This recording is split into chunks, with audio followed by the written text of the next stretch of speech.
परेशानी उठानी पड़ रही है। एक तो ट्रेन लेट हो गई और ऊपर से खाना भी नहीं मिला। मेरा तो दिमाग ही नहीं चल रहा है, कितनी मुश्किल पड़ रही है।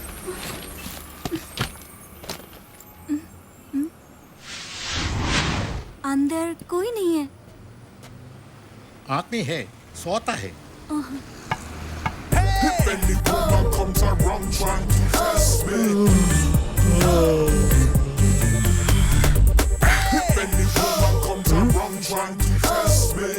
Good morning, sir. Good afternoon, sir. Good night, sir. Sorry. Good morning, sir. Okay ഞാൻ എല്ലാം സ്വീകരിച്ചിരിക്കുന്നു. ഈ വണ്ടി പോവോ? സ്റ്റാർട്ട് ചെയ്താൽ ഏത് വണ്ടിയും പോകും, സർ. मैं स्टार्ट ही ओके सर. ममता अंदर बैठो. बच्चे मम्मी के साथ बैठो. चलो चलो जल्दी करो. ड्राइवर പെട്ടിയൊക്കെ എടുത്ത് ഡിക്കി വെക്ക. ചെവി പൊട്ടാന്ന് പറഞ്ഞത് കേട്ടില്ലേ? സാറിന്റെ കൈക്കും കാലിലും പ്രത്യേകിച്ച് കുഴപ്പമൊന്നുമില്ലല്ലോ. ഇല്ല. എങ്കിൽ പിന്നെ സാറിന് തന്നെ എല്ലാം പെറുക്കി എടുത്താ ചൂടെ. പെട്ടി എടുക്കുന്ന കാശും കൂടെ ചേർത്ത് വാങ്ങിക്കുന്നുണ്ടല്ലോ. ആ ബെസ്റ്റ്. വണ്ടി ഓടിയ കാശ് തന്നെ കരഞ്ഞു വിളിച്ചാ വാങ്ങിക്കുന്നു. ബാഹറാവ്. हे भगवान, ये क्या मुसीबत पड़ रही है? कभी चढ़ने को बोलते हैं तो कभी उतरने को बोलते हैं. ഇതായി നാടിന്റെ കുഴപ്പം. ഒരുത്തനും അനുസരണയില്ല. അതെ സാർ, അടിമപ്പണി മലയാളികൾ ചെയ്യില്ല, പ്രത്യേകിച്ച് കേരളത്തിനകത്ത് അല്ലേ? अरे इधर जो सामान रखा था वो किधर है? പെട്ടി എന്ത്? ഓ ഈ നാട് ഇത്രക്ക് ചീത്തയായോ? हे भगवान, കണ്ണടച്ച് തുറക്കുന്നതിന് മുമ്പേ പെട്ടി മോട്ടിച്ചോണ്ട് പോയി. പെട്ടികളെല്ലാം സുരക്ഷിതമായിട്ട് എന്റെ കാറിന്റെ ഡിക്കിയിലുണ്ട് സാർ. കക്കാനാണെങ്കിൽ ഇപ്പോഴും 72 മോഡലും കൊണ്ട് നടക്കണം സാർ. കറുപ്പ് മഞ്ഞ അടിച്ച ടാക്സി ലോകത്തൊന്നേ കാണും. അത് ഈ വാസോട്ടിക്കർ അന്തസാ. സാർ ഒരു പൊങ്ങച്ചക്കാരനല്ലെങ്കിൽ ഇതിലേക്ക് സ്വാഗതം. ഇവനൊക്കെ ഓടുന്ന പോലെ ഇത് ഓടും സാറേ. ഇനി ഹിന്ദി പറയണ അതും പറയാം. മേം സാബ് അന്തർ ബൈഠോ. ആയിയേ ചലോ. ഞാൻ പോയിട്ട് വരാം സണ്ണി. मुन्नी जल्दी चढ़ो. ഓട്ടം വിട്ടുകൊടുത്തതാണോ അതോ സവാരി വിളിച്ച പാർട്ടിയെ പിടിച്ചില്ലേ? എന്താടാ ചിരിക്കുന്നത്? ഇതെന്താടാ പെട്ടെന്ന് നിനക്കൊരു ജാട കയറിയത്? അതെന്താണെന്നറിയോ സണ്ണിച്ച, നമ്മൾ ഇവരുടെ പെട്ടിയും കിടക്കൊക്കെ എടുക്കാൻ വിധിക്കപ്പെട്ടവര് തന്നെയാ. പക്ഷെ അയാളുടെ ആജ്ഞയും കൽപ്പനയൊന്നും എനിക്ക് ഇഷ്ടപ്പെട്ടില്ല. ആ അതാണ് തന്തയും മക്കളും തമ്മിലുള്ള വ്യത്യാസം. തന്തയ്ക്ക് കുടുംബത്തോട് ഉത്തരവാദിത്തം കാണും, മക്കൾക്കതില്ല. അത്രേ ഉള്ളൂ. ഞാൻ ആ ഓട്ടം പോവാതിരുന്നതാണല്ലോ നമ്മുടെ ചർച്ചയ്ക്ക് കാരണം. അച്ഛനത് ഏറ്റെടുത്തപ്പോ തന്നെ 2 ഓട്ടം കിട്ടിയില്ലേ? അത് ശരിയാ.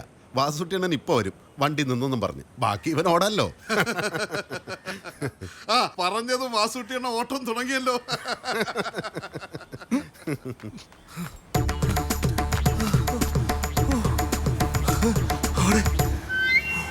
വാസൂട്ടിയണ്ണ ഒന്നും പറയണ്ട, ഞാൻ പറയാം. വണ്ടി നിന്നു. രാജാ പോയി വണ്ടി എടുത്തേ. വാസൂട്ടിയണ്ണ വണ്ടി കയറിക്കേ. പോയേ. അച്ഛാ അയാളെ കൊണ്ടുപോയി, എനിക്ക് വയ്യ. മഴയാണ്. हाँ गाड़ी आ गई. ഓ ഇത് അവന്റെ വണ്ടിയാ. आप लोग ये गाड़ी में ഹിന്ദി പറഞ്ഞാലും മലയാളം പറഞ്ഞാലും ഞങ്ങൾ ഈ വണ്ടിയെ കയറില്ല. ഞങ്ങൾ വേറെ വണ്ടി വിളിച്ചോളാം. ഒരു റിട്ടയർഡ് പട്ടാള മേധാവിയോടായി ഈ ചെക്കൻ അഹങ്കാരം കാണിച്ചു. അതൊക്കെ അറിയാതെ സംഭവിച്ചു പോയതാണ് പട്ടാളം. ഇവൻ എന്റെ മകനാ. അതിശയം. ഇവൻ ചെയ്ത തെറ്റിന് ഞാൻ മാപ്പ് ചോദിക്കുന്നു. സാറും കുടുംബവും വണ്ടിയിലോട്ട് കയറിയാട്ടെ. ഇതുപോലെ 3-4 തന്നെ കൂടെ കിട്ടുവോ? അതെന്തിനാ സാറേ? നേരത്തെ നിർത്തി വെടിവെക്കാൻ. അത് പണ്ട്. ആ ഉണ്ട്, ഇനി പൊട്ടില്ല സാറേ. സാറ് വണ്ടിയിലോട്ട് കയറിയാട്ടെ. അച്ഛന് വേറെ പണിയില്ലേ, ഞാൻ പോവോ? കണ്ടോ അവന്റെ അഹങ്കാരം കണ്ടോ? ഓക്കെ, അഹങ്കാരം ഇവനാണല്ലോ.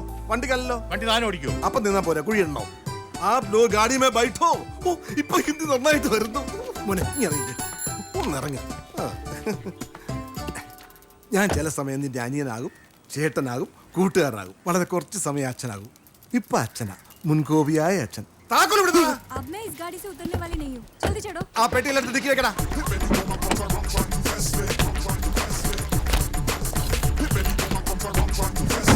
നിന്റെ ഏട്ടനാ കിടക്കുന്ന അച്ഛന്റെ മൂത്ത സന്തതി മിണ്ടാപ്രാണിയാ, സൂക്ഷിച്ചോണേ.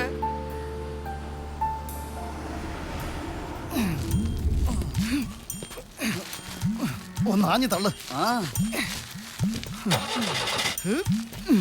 ഇതാക്രി വിലക്ക് വിറ്റുവിടടേ.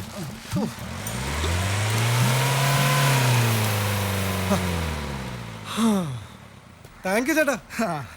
ടൗണിൽ ഏത് വഴി പോയാലും ഈ വണ്ടി കണ്ട ഒന്ന് തള്ളേണ്ടി വരും. ഇന്നൊരു വ്യത്യാസമുണ്ട്, അച്ഛന് പകരം മകൻ.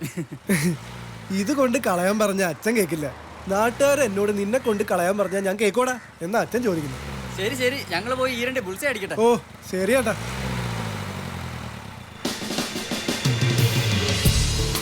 വണ്ടി വിട്ടോ. ഈ വണ്ടി ഇപ്പൊ എങ്ങോട്ടും പോവില്ല, ഞാൻ വീട്ടിൽ പോവാ. എനിക്കും വീട്ടിൽ പോവാനാ, അതാ പറഞ്ഞത് വണ്ടി വിടാൻ. ഇത് എന്റെ വീട്ടിലോട്ടാ പോകുന്നത്, വേറെ വണ്ടി വിളിച്ച് പോയാ എന്താ? ചൂടാവാതെ പാറു, നീ ഇതെവിടുന്ന് പൊട്ടി വീണു? ഞാൻ ഇങ്ങനെ ഏറ്റവും പതുക്കെ പോകുന്നൊരു വണ്ടി തപ്പി നടക്കായിരുന്നു. പഴയൊരു വണ്ടി കണ്ടപ്പോ ഇതാണ് ഐഡിയൽ എന്ന് തോന്നി. അങ്ങനെ ചാടി കയറിയതാ. കഷ്ടകാലത്തിന് നീ. നിനക്ക് എവിടെ വീട്ടിൽ പോണോ? പക്ഷെ ഇത് എത്ര ദൂരം മര്യാദക്കാരനായിട്ട് പോകുന്നു പറയാൻ എനിക്ക് പറ്റില്ല. അത് സാരില്ല, ഇനി 2 മണിക്കൂറുണ്ട്. കറങ്ങി തിരിഞ്ഞ് എന്നെ 7 മണിക്ക് വീട്ടിൽ എത്തിച്ചാ മതി. അങ്ങനെ സംഭവിക്കട്ടെ എന്ന് പ്രാർത്ഥിച്ചുകൊണ്ട് നമുക്ക് ചലിക്കാം. നീ ഇറങ്ങി മുമ്പിലോട്ടിരി, നിന്നെ ശരിക്കും ഞാനൊന്ന് കാണട്ടെ. നമ്മൾ കണ്ടിട്ട് ഇപ്പൊ 1 വർഷമായി കാണും അല്ലേ? ആ ശരിയാ. വെറുതെ തമാശക്ക് ഞാനൊരു കഥ പറയാം. എന്താ ഇത്? പണ്ട് പ്രേം നസീറിന്റെ ഒക്കെ സിനിമയിൽ കാണുന്ന പോലെ പഴയ സുഹൃത്തുക്കൾ കണ്ടുമുട്ടുന്നു, ഒരുമിച്ച് ഒരു കാറിൽ യാത്രയാവുന്നു. ഒരു കൊടുങ്കാറ്റിൽ വെച്ച് കാർ ബ്രേക്ക് ഡൗൺ ആവുന്നു, ഒപ്പം ഇടിവെട്ടിയുള്ള മഴയും. പെട്ടെന്ന് റാന്തലുമായി ഒരു വാച്ച്മാൻ വരുന്നു. അയാളോട് താമസിക്കാൻ സ്ഥലം കിട്ടുമോ എന്ന് ചോദിക്കുന്നു. ഒരു ഗസ്റ്റ് ഹൗസ് ഉണ്ടെന്ന് അയാൾ പറയുന്നു. ഇതെന്താണ്, ബോംബ് പൊട്ടിയോ? ബോംബല്ല മോളെ, ബ്രേക്ക് ഡൗൺ ആവുന്നതിന് മുമ്പുള്ള സിഗ്നലാ. കഥയുടെ തുടക്കത്തിൽ പറഞ്ഞത് സംഭവിച്ചു. ഇനി എന്ത് ചെയ്യും? ഇനി ഇവനെ എങ്ങോട്ടെങ്കിലും തള്ളി മാറ്റിയിടാം. ഇനി നേരെ ഇരട്ടി മഴയും പെയ്ത് ആ വാച്ച്മാൻ കൂടെ വന്ന ആ സിനിമ കഥ പോലെയാവും. പഠിക്കുന്ന കാലത്ത് നീ വലിയ അലമ്പല്ലായിരുന്നു. മനുഷ്യന് മാറ്റം എപ്പോ വേണമെങ്കിലും വരാലോ. ഈ ബ്രേക്ക് ഡൗൺ സ്വന്തം ക്രിയേഷൻ ഒന്നും അല്ലല്ലോ അല്ലേ? അതെന്തിന്? അല്ല, കഥയിൽ പറഞ്ഞ പോലെ ഇതാ ഒരു ഗസ്റ്റ് ഹൗസ്, അവിടെ ഒരു സിംഗിൾ റൂം, പിന്നെ നിന്റെ ഒരു ഇമ്മോറൽ അപ്രോച്ച്. മതി മതി, ഇത് പെമ്പിള്ളേരുടെ ഒരു ചീപ്നെസ്സാ. കൂടുതൽ ചിന്തിച്ച് വിഷമിക്കണ്ട. ഞാൻ അച്ഛനെ വിളിക്കാം. പെട്ടെന്ന് എത്താൻ പറയാം.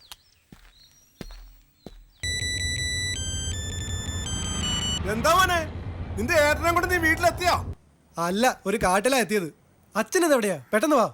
ഞാനൊരു സവാരി വിളിച്ചോണ്ട് പോന്നതാ. വഴിക്ക് വെച്ച് അച്ഛന്റെ മൂത്ത മോനൊരു ബോധക്ഷയം. അല്ല, ചത്തെന്നാ തോന്നുന്നു. എന്നാ പിന്നെ ഒരു രാത്രി നീ എവിടെ കഴിച്ചു കൂട്ട്. അച്ഛനാ ഒരു കോഴിക്കോട് കിട്ടി. ഹലോ, ഒന്ന് പതുക്കെ പറ. മറ്റന്നാളെ വരൂ. നല്ല മോനല്ലേ, അച്ഛനോട് സഹകരിക്ക്. അയ്യോ അച്ഛാ, എന്റെ കൂടെ ഉള്ള ഒരു പെൺകുട്ടിയാ. അപ്പൊ മോനെ, നിന്റെ മാനം പോകാതെ സൂക്ഷിച്ചോണം. ദൂരോട്ട് മാറി നിന്നാ മതി, അല്ല നിന്നെ കയറി പിടിക്കും. അച്ഛനത് എന്തായി പറയുന്നത്? കോഴിക്കോട് കളഞ്ഞിട്ട് പെട്ടെന്ന് വാ. അത് പറ്റാത്ത കാര്യമാണല്ലോ. നീ ഒരു കാര്യം ചെയ്യ, സഹകരിക്കുന്ന കൊച്ചാണെങ്കിൽ അവളെ കാര്യം പറഞ്ഞ് മനസ്സിലാക്ക. പിന്നെ ഒരു രാത്രി സുഭിക്ഷമായിട്ട് കഴിയാവുള്ളൂ ഞാൻ കാരണത്ത് കരുതിയിട്ടുണ്ട്. അപ്പൊ ഓക്കെ മോനെ, എൻജോയ്.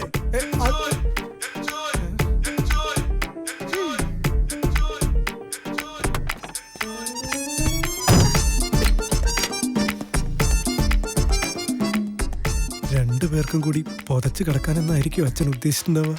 അയ്യേ, അച്ഛൻ്റെ ഒരു കാര്യം. ഇനിയെന്താ?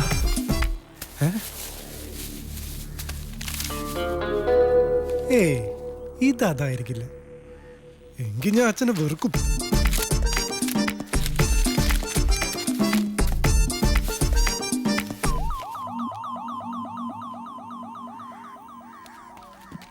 അതൊരു കോൾ തന്നെയായിരുന്നോ, അതോ അതൊരു ക്രിയേഷൻ ആണോ? കൂടെ സുന്ദരിയ ഒരു പെണ്ണുള്ളപ്പോ? അയ്യടി മനമേ, എന്റെ ഇനോവ കാറിൽ കയറുന്ന പെമ്പിള്ളേരെ വെച്ച് നോക്കുമ്പോഴേ നീ വെറും കൊരങ്ങ. ഒരു കല്യാണ ഓട്ടൊക്കെ പോയാലേ നല്ല കിളി പോലത്തെ പെമ്പിള്ളേര് ഇരിക്കുന്നേ മടിയില, അതും മണിക്കൂറുകളോളം. ടാക്സി ഡ്രൈവർമാരുടെ യോഗം ഒന്ന് വേറെ അടി. ശരി, വീണ്ടും ഒരു തറച്ചിന്ന് നിന്റെ മനസ്സിൽ വന്ന സ്ഥിതിക്ക് എത്രയും പെട്ടെന്ന് നിന്നെ പാക്ക് ചെയ്തേക്കാം. ഹലോ, ഓട്ടോ സ്റ്റാൻഡ് അല്ലേ?